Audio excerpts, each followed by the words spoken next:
My apartment building only has 12 floors, at least. That's what the elevator buttons say. 1 through 12. Nothing unusual. I've lived here for 3 years and taken that elevator hundreds of times, but last night something strange happened. I stepped into the elevator around 2 a.m., exhausted after a long shift. The lobby was empty.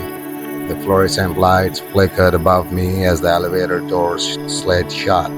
I pressed 7. The elevator hummed and began to move. For a few seconds, everything felt normal. Then it stopped. The panel above the door flicked once, twice, and a number appeared that I had never seen before. 30. I frowned. Our building doesn't have a 13th floor. Most buildings skip it, but the elevator dinged anyway, and the doors slowly opened. Outside was a hallway I had never seen before. Dim yellow lights, old carpet, doors on both sides with no numbers on them. I quickly reached for the door close button, but before the door shut, I saw a door at the end of the hallway slowly creak open. The elevator door slammed shut. For a moment, I just stood there staring at the panel. The number 13 disappeared. The elevator continued up and stopped normally at the 7th floor as if nothing had happened. I tried to convince myself it was just a glitch. Old buildings, old elevators, things malfunction. But the image of that hallway stayed in my head all night. The dim lights, the empty doors, and that door at the end slowly opening. The next night I came home even later at 12:13 a.m. When I stepped into the elevator, I hesitated for a moment. Then I pressed 7 again. The doors closed. The elevator started moving. Floor 3, 4, 5. Then suddenly it stopped. The panel flickered and the number appeared again. 13. This time I didn't hesitate. Curiosity pulled me forward. When the doors opened, I stepped out. The hallway looked exactly the same. Yellow lights buzzing softly. Old carpet that smelled like dust and damp walls. I walked slowly down the corridor. Every door looked worn out. Peeling paint. Rusty handles. But something else caught my attention. Each door had deep scratches on it. Long marks across the wood, like someone had been clawing at them from the inside. My stomach tightened.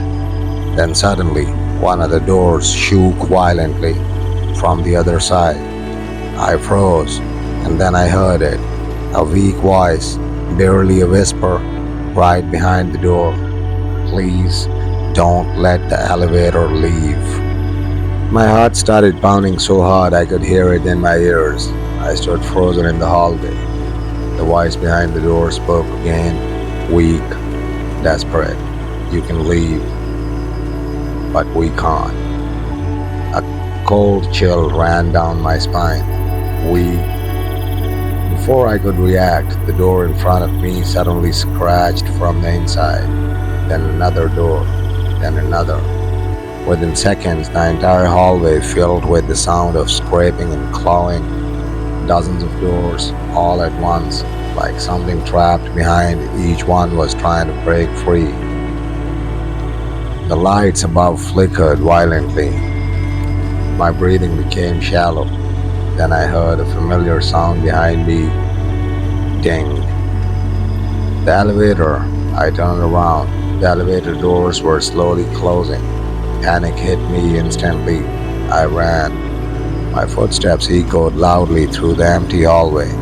Behind me, the scratching grew louder, faster, more desperate.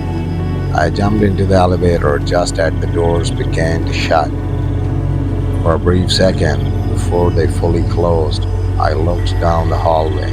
Every door had opened, and inside each doorway stood a pale figure, dozens of them, sunken eyes, gray skin, all staring directly at me.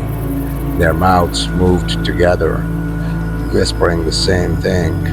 Next time, stay. The door slammed shut.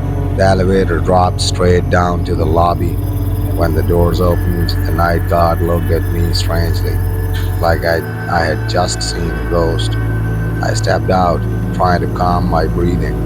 Then I glanced back at the elevator panel. My stomach dropped. There were no longer 12 buttons. Now there were 13, and the 13th button was glowing softly, like it had always been there. Now every time I stepped into the elevator, the 13th floor button lights up on its own, and sometimes when the doors close, I swear I can hear scratching above me.